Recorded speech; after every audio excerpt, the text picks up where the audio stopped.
الله الرحمن الرحيم. الحمد لله رب العالمين، وصلى الله وسلم وبارك على نبيه الأمين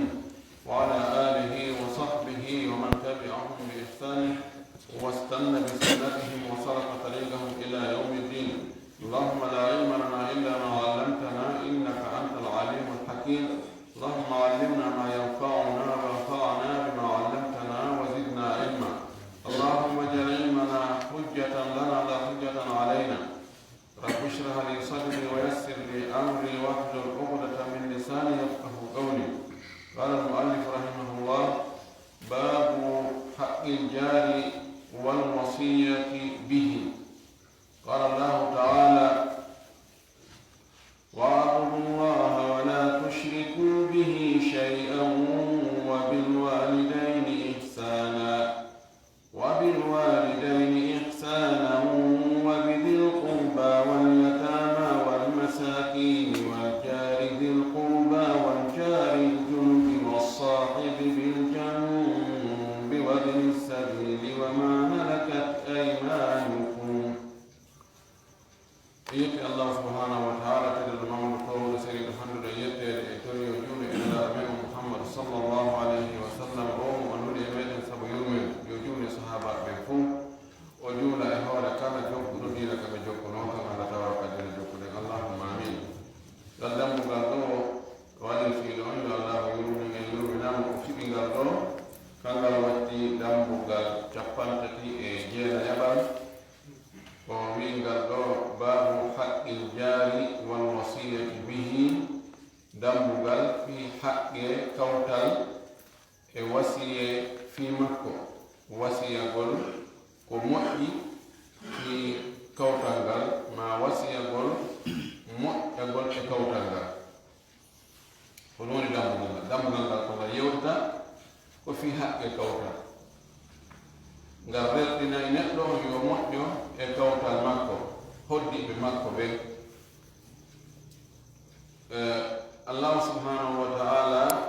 no waɗi yimɓe ɓen noon ko yoɓe mawɓondir. Goto wurata feere kañum tun o ɓe o hodda e woɓɓe haray ɓe woni kawtal.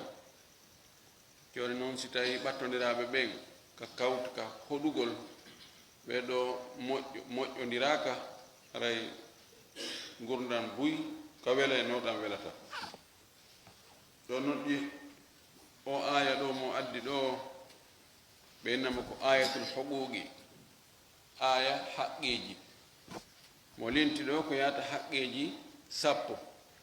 ma ɗum jomiraɓe haqqeji 10 ɓe neɗɗo on hani jonnutugol haqqeji mum ɗin o fuɗɗori haqqe Allah on tawa. Allah subhanahu wa ta'ala o wiɗo wa'budullaha rewe Allah wala tushriku bihi shay'an wota on shirkudu e makko hay hunde. oɗon haqqe arana on ɓurɗo mawnude on ɓurɗo hanede wattanede yila e muɗum e o jonnite rewgol Allah tum hara shirkidale e makko hay hunde. o tentini o wi wa abudullah o yamiri rewe Allah ha o gayni o riwoyi noon kadi ko bonnata ngal dewal ɗon shirku on wuta on shirkam hay hunde. ɗon woni haqqe Allah o. si ɗum ɗon feƴƴi o yiwa bil walidayni ihsana jibimɓe ɓen ɗiɗo ɗum ko nene e baba moƴƴere wonu hakkude ɓiɓɓe maɓɓe ɓen e maɓɓe. o waddi ɗo kadi ihsanan wadde mo ko nakira moƴƴere ka jinnaɓe tukolol wiyata jinnaɓe enen wi jibimɓe nene kono woni nene e baba moƴƴere yo moƴƴere waɗu ɗon yani wa abudullaha wala tushriku bi shay'an wa atul walidayni ihsanan. jonne nene e baba moƴƴere wo moƴƴere kala moƴƴere yo ɓeeɗo heɓu. ɓeɗo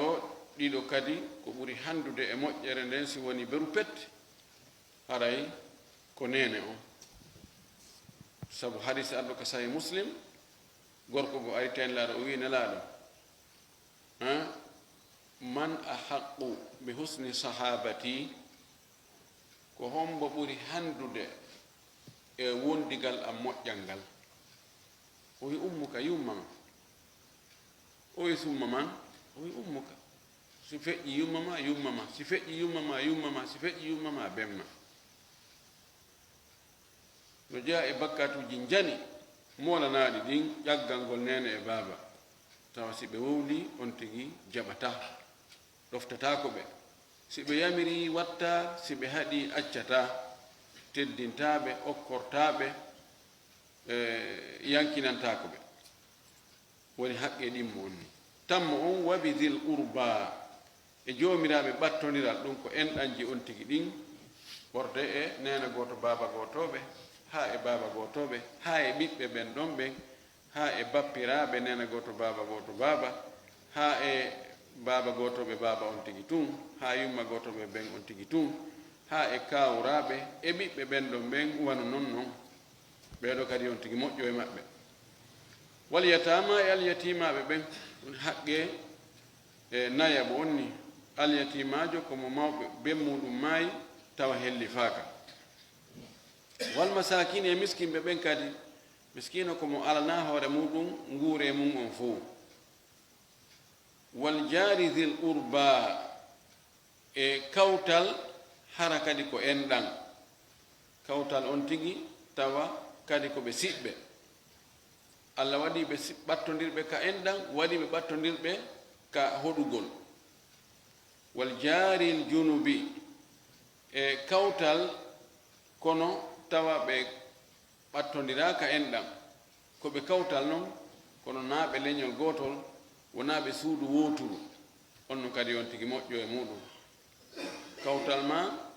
o imma hara mo jogii haqqeji tati e hoore ma ɗum woni kawtal ma tawa hiɗon kafi diina hiɗon kafi enɗan on kafi kadi ka hoɗuɗon ɗon koɗi ɗoɗo mo jogii haqqe kawtal ngal o wongol kawtal ngal mo jogii haqqe enɗan ɗan himo jogii haqqe ko kafuɗon diina kon ma hara ko haqqeji ɗiɗi woni hakkude moɗon ma ko on kawtal ko on siɓɓe kono on kafa diina ma ko on kawtal ɗon kafi diina kono na on siɓɓe e kawtal jomo tawata ko haqqe goto woni hakkude moɗon ɗum ko kawtal jo maɗa tawa on kafa enɗan on kafa diina o wi wa sahibi bil jambi e wondiɗɗo sera ɗum ɗo ko yaadeteɗo on kawtal ma kono ko ka sete yaagal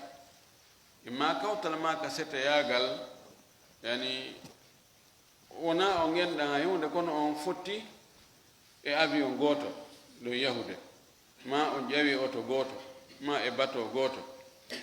ma ko on sippa hiyo yaadude oɗo kadi mo jogii haqqe e maɗa ka wonduɗon ɗon ka seteyagal ɗon ko marɗa feere nafugol wokkoya nafumo lorra ma kan jogoɗa ka hara ka hewtamo woɓɓe wi wal jaril junubi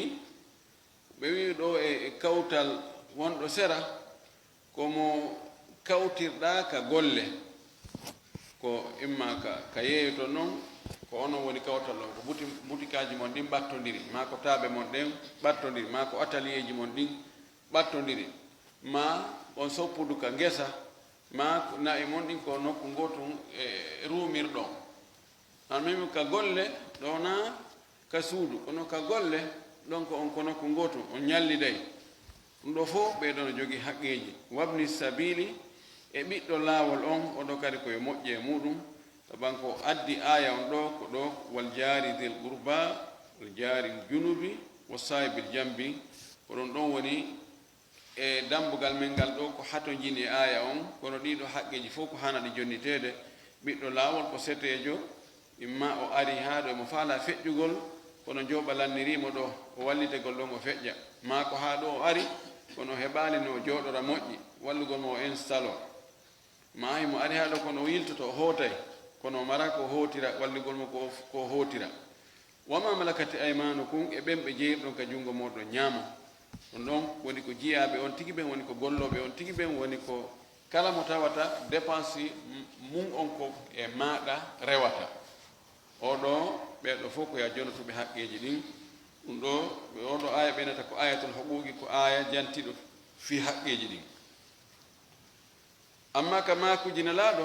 o addi o hadis arano ɗo oɗo hadis watti 303 bi defte nde fuɗɗa jangede o wi an ibne umara wa aishata radiallahu anhuma aw anhum ittama e ɓeɗo sahabaɓe ɗiɗo abdoullah ibne umar kañum e nene men aicha radiallahu anhum qala ɓe wi kamɓe ɗiɗo qala rasulullahi sallllahu alayhi wa sallam nulaɗo allah on maaki ma zala jibrilu yusini bil jari jibril sertali no wasiyomi kawtal an ngal kaw ari o ine muhammad he watta ilay kawtal ma ngal de muhammad teddin kawtal ma ngal muhammad danko kawtal ma ngal muhammad talorru kawtal ma ngal muhammad kawtal ma ngal kawtal ma ngal kawtal ma ngal o sertali himo jokki ton himo wollanammi ɗum ɗo hatta zanantu ha mi sikkoyi annahu no kanko jibril sayuwarrisuhu o roninayi kadi kawtal ngal o wi ay ñande goo o ara winnami muhammad awa sa maayi ɗo ko matɗa ko fof ko kawtal ma ngal jeeyi hakke ko tawata himo sukkini wasiya gollan e ngal kawtal am muttafaqun alayhi hadis ɗimmon ɗo ko kanko watti 304 wa an abi dharrin abu dharr al-ghifari radiyallahu ta'ala anhu قال قال رسول الله صلى الله عليه وسلم قال أماكي يا أبا ذر كأن أبو ذر إذا طبقت سأدفي مرقا صوص وني نجور تيو سأدفي نجور تيو فأكثر ماءها لطنديان نجور وتعاهد جيرانك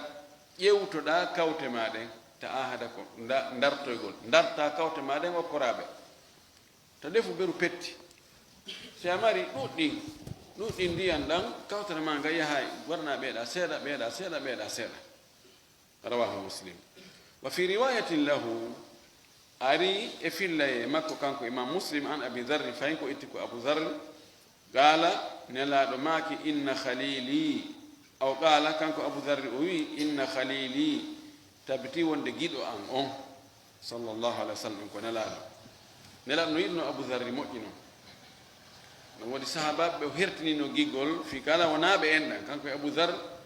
abu dharri ko e banu ghifara o jeeya banu ghifara ko arabuɓe kono ɓe woɗɗodiri fes naaɓe suudu wowturu toon mo yiɗunomo moƴƴino yiɗunomo ha o inni giɗo an on wasi awsani o wasi kelam o wi'i abu dhar ida tabakta si a defi maragan e njuuru tew fa akthir ma'ahu ɗuɗɗin e ndiyam mum ɗan summa nzur refti ndaara ahla baytin yimɓe suudu min jirani ka jeyaɓe kawtal ma ngal hoddiɓe ma ɓen fa asibhum minha heɓinɓe e ɗum bima'rufi moƴƴere okkorɓe ɗum asibhu ko okkormo ko hawrindinmo e ɗum ɗo mettinmo ɗum seeɗa e nden moƴƴere ɗon ɗuɗɗin waɗanamo seeɗa oɗo hadis heeduɗo ɗo ko kanko watti 305 وعن أبي هريرة رضي الله عنه إتام أبو هريرة أن النبي صلى الله عليه وسلم قال والله والله لا يؤمن والله لا يؤمن والله لا يؤمن الماكي mi wondiri Allah gomɗinaali mi wondiri Allah gomɗinaali mi wondiri Allah wonaali julɗo fo mo wona o wonaali julɗo o wonaali julɗo o wonaali julɗo qila ɓe inni man ya rasulallah ɓe wi ko hombo noon woni on nokku go ɓe inni haaba o hasira oɗo perdi woloyteɗo inde mum ɗo on oɗo perdi ɗaɗon wondi laabi tati inni wona o julɗo on to maati gaala laɗo maaki alladi la ya'manu jaruhu bawa'iqahu o mo tawata kawtal mum ngal hoolaaki boneji mum ɗi daɗaali amina ko hoolagol wona assuré hewtata ɗum mo tawata kawtal mum ngal hoolaaki boneji mum ɗin hewtata ɗum kawtal mum ngal no huli toon no maapi ene o yahi ene himo ɗo ene ko honto o woniri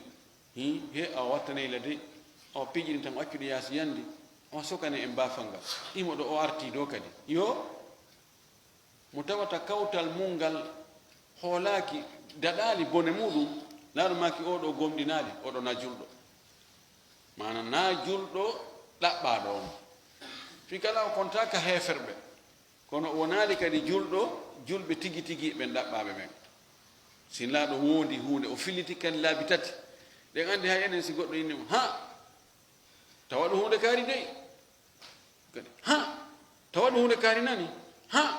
tawa ɗo hunde kaari dey ɗon anda haray fof fellitiɗo o sama karalan ni ɗum wiyete takidu lafdi tentinirgol konngol fillitongol fi andingol mo yewtata on wonde na sama kala watta noon kadi wondore hoore ɗon ɗen andi wondore nden tun sa yi wallahi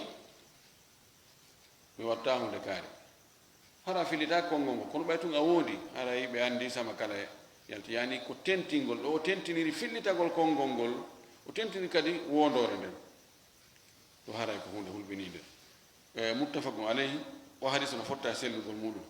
wa fi riwayatin li muslimin ari e filla yemo imam muslim filli on kañum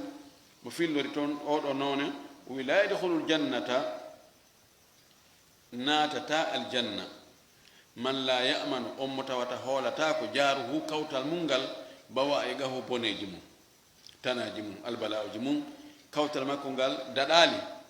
boneji mum ɗin almaki oɗo naatata aljanna ten andi yummirawo fatinoke nelaɗo ari ndaari e hiwrodiri e fatuɗo ni ko honno anduɗon e ɓen yummiraɓe ɓe inni oɗo komin andirnoma ko dewe allah hoore ñalle ɗe fof fayde naafugol o alay juulude almaki kawtal ngal noon ko honno o jogorno kawtal makko ngal haade noon himo lorruno kawtal ngal nani ko haqiqa almaki himo ka nder yiite laabi tati o wi naataka aljanna mo kawtal muɗum daɗani boneji muɗum o wi albawaigu algawailu washururu bawaigu ko jam'u ba'igatin ko ɗum woni algawail ko jam'u gaila ko char ko bone mo kawtal mum daɗani hoolaki boneji muɗum oɗo hadis heeɗo ɗo kanko watti 306 wa anhu ittama makko kanko fayin abu hurayra radiallahu anhu qala o wi قال رسول الله صلى الله عليه وسلم لا أماك يا نساء المسلمات كونون يو سناب جلب لا تحقرن وتهين وتفويجين تن جارة كوتل جو لجارتها ونند كوتل مكو أن ودنقل ممجر وتوفيد دون فاندي دون على فيرا mi alay wadde ɗum ɗo ɓayno fanɗi min eldatamo ɗum ɗo no fanɗi mi hokkatamo ɗum ɗo yona ko okke o taw waɗ ɗum walaw firsana shatin haysi ko